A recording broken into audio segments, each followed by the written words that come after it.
We did it, ladies. Thank you. That was so you were awesome. Fantastic. You were fabulous. Thank you. I want you a million times over. Yeah, we're now renaming the show HAMYAW, and you are a permanent fixture. I would love that. A strong acronym. I sort of want a show where we just shut up and Shenee just talks. Yeah.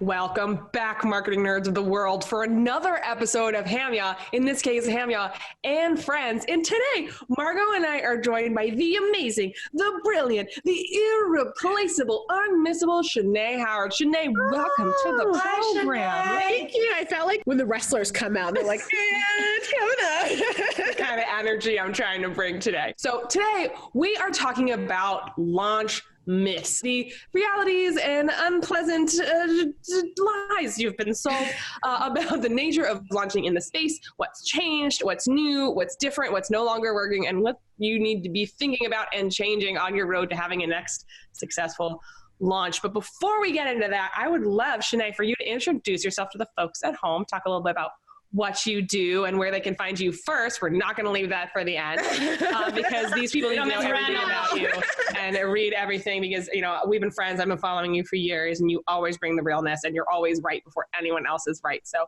oh my gosh, I love that. Hello, my name is Shenee. I'm the CEO of Money Words Monthly, and you can find me at Hey Shenee to see all my things. HeyShenee.com. Literally go anywhere and you type in Hey Shenee and I will appear. So that is the brand on that. And I'm a brand strategist and copywriter, and I've been in business for 10 years. I like to make the joke that years in online business are like dog's years. So you've actually been in business for 70 years. That's a big deal. 100%. 100%. A whole person. That's anyway. Yeah. So we have so much we want to talk about today, but I think first what I would love to bring up with both of you is there's obviously so much in the space right now about launches and about businesses that feel like they want to teach you to depend on launching to bring in your income and become a core part of your business and create passive income when there's nothing passive about it. So what I want to open with is asking both of you, what is your least favorite launch related myth currently? So I think the biggest one is that it's just like that it's a sure thing. People have kind of like developed this energy around launching. It's like, listen, all you do is you sit, you write the emails, you do the ads, and then it's like a done deal when it's like the farthest from the truth. So I think that like the biggest myth is that like it is like the most viable option because like people really believe that they're like launches is the most viable way for you to make money when there's like nothing is farther from the truth. Like it's honestly like now I would argue that it's like not a great way to make money actually. Like I would go that far. Can we define launch for people, because I think that that's also contested. Like I totally agree with you, Shenee, and I think there's so many different ways to make sales. Like I was talking to a friend of mine who's a coach. She banks in around $250,000 a year, and we were talking about how like she just does direct sales.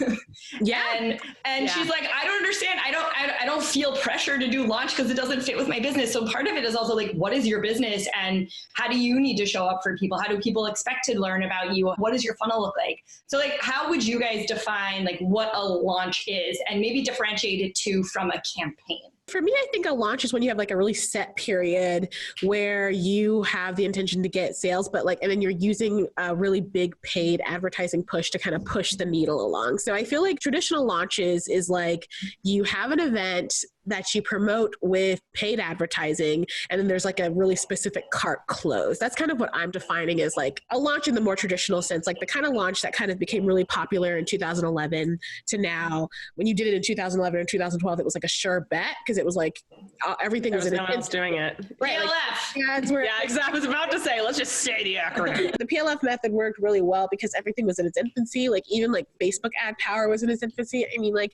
I remember at the time I worked on a launch and like the leads were like 20 cents. I remember I was looking at something that was like $5, $6, $10, and it's just like wild. So I think that's sort of the version of launching I'm talking about. Oh my God, 20-cent leads. I'm going to be thinking about that all day. I know. So like when I was in advertising in like the corporate sector, we thought of campaigns more around like this is a theme that permeates all of our collateral. Yeah. So it wasn't about necessarily a pressure to sell. There were all different goals, but it was like, here's the big idea, and here are the different ways, different channels, different methods, different brand visual assets that are all going to communicate the central theme, and the campaign is around that. And it runs for a certain period of time. I think of launches being like a lead up to an event. Yeah. Like, Yeah. The cart close to me is the biggest. I think that's the biggest distinguishing factor. Yeah, that makes sense. It's not evergreen anymore. Yeah, it's just having a cart close. Yeah. Okay, I'll jump in here with my least favorite myth, the effortless automation. Yeah. That you could just have this seamless, fully functional funnel that you never have to touch. Yeah. Yeah. That one makes me ragey because it's just a lie. It's just a lie. And I've also, all three of us have had the privilege of being behind really big businesses, and I've never seen them function that way. Like, even in the best case scenario where you have your assets before you start marketing, which like is never even then, like, there's always something that breaks. There's always some sort of live component that you need to be available for. It takes so much out of you. There's things you forgot. There's team miscommunications. Like, there's just a lot of more moving parts. And I don't actually think that's a bad thing. That's what frustrates me about it. It's like part of the fun. It's like producing a concert. Nobody is like, Shakira doesn't have to be on stage and all of her dancers are going to train themselves. Yeah. It's like, no, I feel like you should sell it the opposite. You want to do a launch, let's all get in this together. Like, you're closer, you're bonded, you're not sleeping, you're doing all the things. All your friends have their like text message alerts for you because they're like, oh no, Margot's going to text us a last minute question about payment processing today. You know, like, you're all together on the bandwagon. So like, this effortless, like, you don't have to touch it. Just use Zapier and link everything. There's nothing passive about passive income. I think that's the whole nother thing. Yeah. In my case, I think the number one launching myth is that, God, it's hard to kind of put my finger on it. Well, first of all, I don't like that when launches don't work, so often copywriters get the blame. Yes. Oh my gosh, 100%. When in reality, like, no copy can save a bad product market fit, somebody who's priced themselves too high, somebody whose audience is no longer engaged or doesn't exist. And so like they put out their first Facebook ad for the free webinar. It's like, it's sometimes difficult to bring someone in for free and then have them pay you $5,000. So that's one thing. But the second thing is that launching needs to be the base of a business model. Like the core of an online business model, because we see that a lot. But in my case, I think my bread and butter is my client work, my consulting, and my coaching. It's an eventually creative direction, but launches are kind of an add-on for me. And I think for a lot of business owners, they're an add-on, but they're being kind of sold as like a core of the business. So you launch quarterly and you'll bring in like this amount. It's going to be a 6-figure revenue stream for you if you launch it quarterly and like all of this stuff. And I'm just referring back to that because that was like my biggest downfall with my copywriting course. I'm like, I'm going to build it, I'm going to sell it, then I launch it every quarter. And wow, I really don't want to launch every quarter. Yeah, it sucks. Awful. I had a lot of guilt for a while about not like making it a core part of my business model when I realized I just didn't necessarily enjoy it. I loved teaching the program, but launching itself takes everything out of you. It's insane. I've never known anyone to launch peacefully, and some people do it better. But if somebody's telling you they're launching totally peacefully and if it's been all rainbows and butterflies, yeah, and it goes back to this idea that it's meant to be this experience that foundational to your business, and it's going to be easy, and it's going to be all these things, just kind of, and it also ends up creating like deeper business issues because a lot of people who launch often don't have good data about their audience. And then also what happens is you launch, it takes all your energy, all your resources, all your money, and then most people have a hard time engaging after that. So a lot of times you see businesses that have had a big launch, whether it was a success or not, and then they just like stop talking to their audience. And it's not on purpose. Yeah. It's just burnout. I've done that. Oh my God. Burnout. And like people feel really bad about it. And then we go back into a launch again, and then I'm like looking at the stats and I'm like, okay, well, what are they into? What have they responded to? Just like getting data points so that you can create for a market is impossible with a brand that launches that much. And then like it's like a thing that eats itself because then they like don't know who their customer is after a while, which I've seen a bunch of times where it's like they've launched so much and they kind of put the like money kind of, it's like math, right? The more money you put into it, somebody's going to come. If you're in a room with like 1,000 people, you're going to want to have sex with maybe one of them at least. Like, you know what I mean? Like one of them. You have to. You know what I mean? Because that's just math. You know what I mean? So like the same thing with like a thing. It's like You put $7,000 into something, and even if it's like not the best offer in the world, somebody's going to be like, sure. And so when you have a situation where like your buying scenario is like that, then you just like don't know what's going on in your business at all, which I think is like the other thing we don't talk about enough. Can you talk to us a little bit about that? Like the relationship building that needs to happen in order to ensure a successful launch? The number one problem I saw when I was like working on the back of launches was literally most people don't have a good relationship with their list, where they just post every week. Especially this happens a lot with podcast-based businesses where they don't have like the back and forth. Sometimes they're just sort of like providing a thing, but they're not really asking questions or engaging. So we don't have enough information. And then the relationship with the person is kind of passive, where you get in this situation where your person just thinks of you as like a source for information as opposed to a service provider. And that's what like relationship building does, is it makes it to where like you are someone that's providing a service because you're asking questions and asking what they need. When it comes to like relationship building, developing a profitable relationship with your customers before you kind of launch is really important. So a lot of times, a lot of the big brands especially, they kind of get caught up in just giving free services or podcasts and things like that, where there's not really an exchange of ideas. They're not really called to kind of really engage with you in a deeper way. So when the launch happens, they already have a passive relationship with you. So there's no reason for them to kind of like actually buy something, because it's like, well, I get the cow for free. You know what I mean? Like she's just going to do this like launch stuff for a while, and then we'll be back to her like giving me all this value and doing all this stuff. So I don't have to buy anything.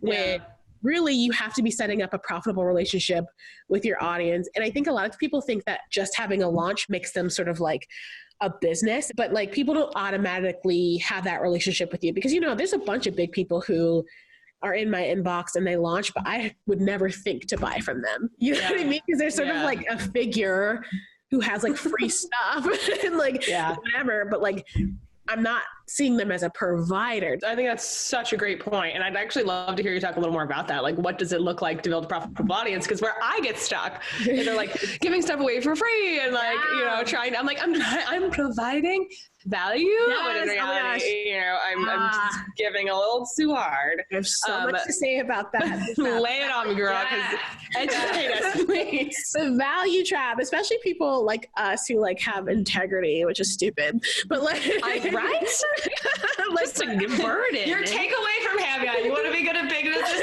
get rid of your integrity, no ethics. This will be a lot easier for you. Boy, does Russell Brunson have a mastermind for you. So basically, what we can learn from people like that is that they are really good at opening loops, but not closing them. And that's something that a lot of people with integrity and values struggle with, because we always want to help people in a very complete way. But one of the sort of like guiding principles to learn when you're serving people, when you're doing launches and stuff like that, is that people value what they pay for, period. Like they can say up and down that they like, you know, can't afford it, and that could be true, but ultimately people value what they pay for more than something that they get for free. So having that mindset when you go into your communication really helps, where you're really just setting it up and getting them in the mindset to think about these things, but not necessarily solving it all the way, because it's like they're not ready for it if they haven't really put the kind of like equity in it in some way. And sometimes it's you know, effort, but most of the time it's money. So, you know. So it's the difference between like, and here's how you solve the problem in 3 steps, or like, do you have this problem? Hit reply to this email.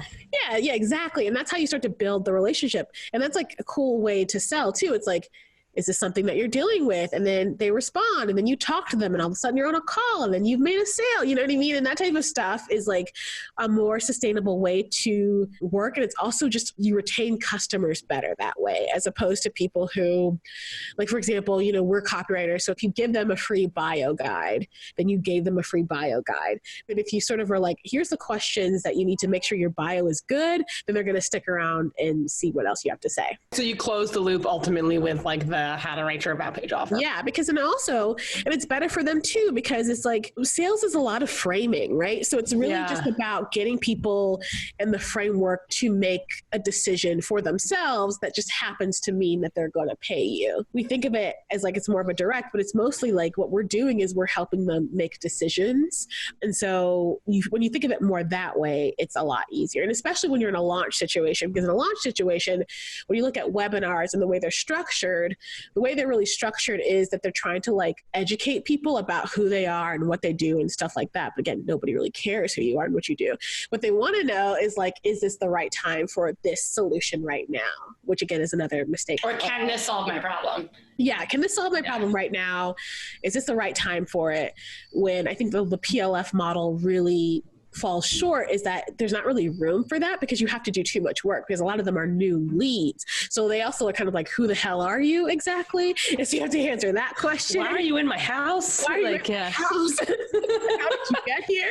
So there's like a lot of things that you end up having to do, which makes the launch process a lot harder. We've bashed a little bit about behind the scenes launching, but like launching came to fruition from a really good place. Like it came from, okay, you actually cart close works really well. Launching actually used to work really well. It was a nice way to get attention and concentrate it around a particular product and allowed sales to spike. We've seen the opposite end of that pendulum with like our friend of the show, Ross, has an open everyday framework about how you should be selling all the time. And so looking at that and then also looking at direct sales. But I'm wondering here kind of what happened along the way that sort of broke the launch formula that should presumably still work. Yeah. Whew, wow. One thing to say is that the launch model still works for some industries, like the financial industry. It really works. People in real estate have a good time with it. Some of the other industries can still do it. I think what happened is that it's a bigger part of like the online business, online education crash that happened, where there were so many courses and so many classes and so many providers and stuff like that, that the market share just ate itself. And then I think a lot of people were launching without paid advertising, but most of them were using paid advertising from what I could see from like the early days.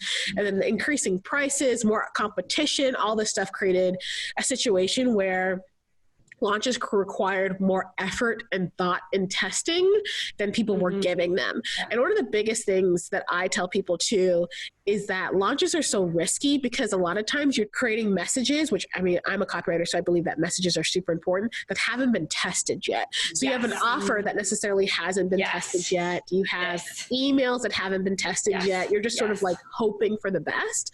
And that is what I think has really killed it, is that people are going into this assuming that just by virtue of being a launch, it's going to work without like doing any of the work ahead of time to make sure that it will work. So that's really, really important here. I think a lot of people don't have a tried and true product, like a signature product that they know works, that they're bringing to market now in a different way. I think people are launching beta tests. And then being shocked that the beta test didn't work. Like, why would you spend $50,000 on a beta test? You know what I mean? Margot and I talk about this all the time too. It's like the first time you launch something, it's basically a test run. I think everybody's like, okay, I'm launching. It's going to be a $1 million launch. I'm going to make all my money back. And yay. But I think what we forget, and where I've tripped in my business so many times, is that like launching is an over and over type thing, not just to, make money, but also to optimize systems. Like you can't just wake up one day and be like, I want to do Facebook ads. Like you got to test those. You got to do your resident stack. You've got to build towards making the offer still. And I think people don't have enough patience. What killed launching in a lot of ways in our industry, which is like, again, like the marketing, business, education space, and also coaching, it was first of all saturation and industry cannibalism, which you were talking about. Like this is the snake eating its tail. People were like, I will have one launch and that will be my money for the year because Marie Forleo does it. And so I can do it. That basis of one big launch a year and you are not going to have to worry about it, or you do one launch and you turn it evergreen and it's set it and forget it. Like this is years of work. And I think people are like totally tied into this idea of passive income and making money while you sleep. But that actually can't happen for maybe 5 years down the line, because it's not just messaging. It's, how your audience changes and shifts as you begin to like pursue different things and what's going on the inside of your business. How are you perceived now? How's your audience growing, and how are they relating to who you're talking to? Like all that kind of shifts. And you've got to bring the launch around with you, which is a huge part of why launching is so tough, is like a core part of any viable business model. I love this link though, back into what we were talking about before we hit record about the long game. I think that launching in some ways has a branding problem in that people think it's a short-term solution. Like, yes, we all have worked behind those brands that were like, we need a cash infusion. I got to launch tomorrow. Taxes. And then, pay taxes or whatever. Yeah. We're just going to go. And like, I am hesitant, and I'm really glad you said this, Shenee. I'm hesitant to say launches are dead, because I don't think they are. I think that there are a lot of different ways in which you can make money in a business and you can sell, and launching is one way to do that. And it works with certain markets, it works in certain industries, it works with certain businesses, and it works with certain personality types. But I think that it's a mistake to consider it a short-term cash infusion to your business. I think that you have to see it the same way you do all sales, which is you just got to repeat it and like drive the point home 1,000 times. I mean, I remember how devastated I was the first time I launched something, and my friend Sarah Peck was like, "You did it twice." Like, like, you need to do it 7 more times before you even throw in the towel. Are you kidding me? And I was like, "You're right." It's crazy. And then also I think there's like this lack of focus on the offer itself. Like, I think that one of the biggest things that's happened in the last couple of years is that people don't really, I don't know if it's because there's like a lack of care at the top, but just like not really caring about what the offer actually is. Like, I've seen this a lot from people just like in the world where they're just sort of like, I'm just doing a launch. And I'm like, okay, what are you selling? And they're like, oh, it's like this thing. You know what I mean? They like cobble it together. Like, they put more attention on the launch itself than what they're selling and the actual offer. Offering design has never been more important than it is right 100%. Now. Like, you have to design good offers and really put thought into it and really put energy into creating experiences that people are going to want to buy, especially if you're in the online education space where you can like throw a ball and like hit a course. Like, you need to make sure it's either a target market cornerstone. It's like something they've never seen before. It's something like in the design of the offer that's going to help. And so when you have a really good product that has a reputation like that, that has been demonstrated through great marketing, effective word of mouth and all that stuff, then you don't have to worry about it. Like, I mean, like, I think about like the ice cream store. I work with a local ice cream store. Just like get them an email list and do stuff like that. Like, the way that people respond to their emails when they like announce new ice cream flavors is like wild. Like, just like, do you guys know the engagement? They're just like, whoa, and I'm just like, okay. But like, they so like, but it's like when you have a product that's really well and it's like for a specific type of person, and then they know that they want it and stuff like that. But a lot of the other stuff like doesn't matter. Like, it's like my little thing that I'm always working on. I'm always tweaking offers and always like refining them so that they can be more and more specific and more like, I gotta have it for people. And that's really the key to all of it. Because a lot of these launches things, they just weren't good. Like, a lot of these products are not good. Like, you read the copy, and the copy, sure, like it can be an offer for anyone. And it's just like not good. And that's like a big part of it as well. That closing loop is so important too. I think it annoys me more than when I go to a sales page and it's listing the benefits and results. And I'm like, what? What does this mean? Like, what is it? Like, this is talking a lot about how I'll feel, but like in terms of like living my best life and changing my paradigm. Well, I mean, product design is also a way of thinking in a huge way. It's not just like problem solution. There are so many pieces to it. And I actually have a mini course like lightning about this. A really simple course, like 5 days. It's like, where do you want to be in your business? And what's on your mind? What do you want to build? How are you going to build it? How are you going to talk about it before you sell it? And then how are you going to how do you sell the thing? And I had a student being like, hey, so I just want to let you know, I use the system to like build my latest offer. And judging by my last launch, I was expecting to make about 9 sales. That was my goal. And I made 39 question mark, exclamation point, question mark, exclamation point, question mark. And I was like, yes, because when you like see the whole picture and you understand not just like how sales works, and you have to be talking about something before you sell it, or that you have to be like building up interest, but also it was about getting them really specific on like not just what the offer is and like what the features are and how it's going to be cool, but like about the problems it's going to solve, the burning fires it puts out, like the goals it's going to help people achieve.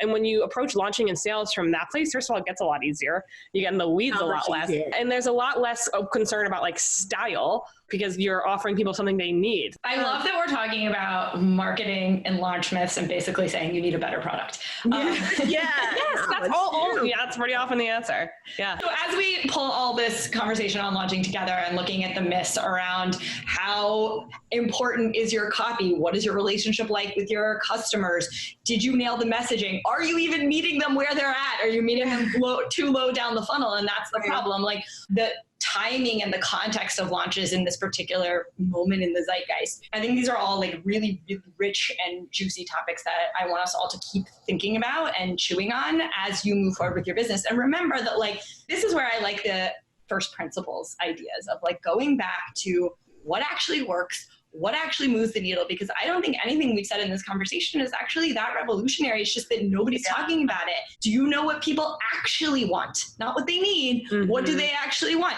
Is this the right time to sell it to them? Right. Is the product a thing that people can understand what you do? And is it good? Is it delivering on the promise? And is the promise something that people even want? So like all of these things I think come out when we're talking about launching, and are something to think about is you decide whether or not launching is right for your business. So we actually would love to open this floor and hear about your disaster launch stories, also the ones that have worked really, really well. Tell us what's working. Tell us what's not. We'd love to hear about it in the comments. Hillary and Shenee, anything else we want to add about launches? Well, I was going to say the one thing to also think about is to make sure that you're talking to the right people, because that's another thing too that we didn't really touch on, which is huge. And that's when I talk about like launches for me that didn't go well or whatever, it was because you have a market that's really great, branded well, whatever, blah, blah, blah, but you've built an audience with people who don't need it yet, or they're not ready, that space or whatever. So a lot of the work sometimes is getting your list and your audience to the space that you can kind of create stuff that you want to create for them. Because a lot of times that's what happens too, is that there's like a mismatch and then people feel stuck. They're like, well, I can't change now because that's what my audience is, when you really need to kind of make sure that you're aligned with them in that way. So that's the other big thing that happens with launches too. It's like, this is great, but I'm not ready when we ask for feedback after, like, I'm not there yet. So you have to like kind of make sure you're. But now you know, and you can adjust. And that's part of the gifts of launching too. Like you cannot discover these things until you put the offer in front of somebody. Yeah. And it is good in that way. Like launches are great. I love them as like data, especially if somebody's not spent a lot of money on it. Like I like that's why I really love where there's a launch, they haven't spent a lot of money on it, and they're like, this is what happened, and then we can go back and look at it and ask questions and see what's going on. And I would say 9 out of 10 it's because the audience is just like not in the space for that offer. Dude, that is so true. I also want to add before we go, a really good example of the like give them the idea and then take them deeper into the world is actually Andre Chaperon's Sphere of Influence program, particularly the sales page. The program itself, if you're familiar with copywriting and marketing basics, may not be something you necessarily need, but it's a really great example of like starting with the top of the funnel idea and bringing you down the rabbit hole. So it's a great example of that. All of Andre's sales pages are beautiful. If you guys want to look at things that you want to copy by hand, for example, I feel like we've all taken those classes where you had to do things roterization. Yes. All right. Well, you guys, if you like this episode, please like it below, subscribe to our channel, and share it with your friends. I am Margot Aaron. I'm Hillary Wise. And our guest, Shenee. Thank you. You can find Shenee anywhere on the internet that you look up, Hey Shenee. She just appears. I love that. Please look her up, tell her hello, at her a lot, and we will see you guys in 2 weeks. Thanks for watching. Bye, guys. Thank you.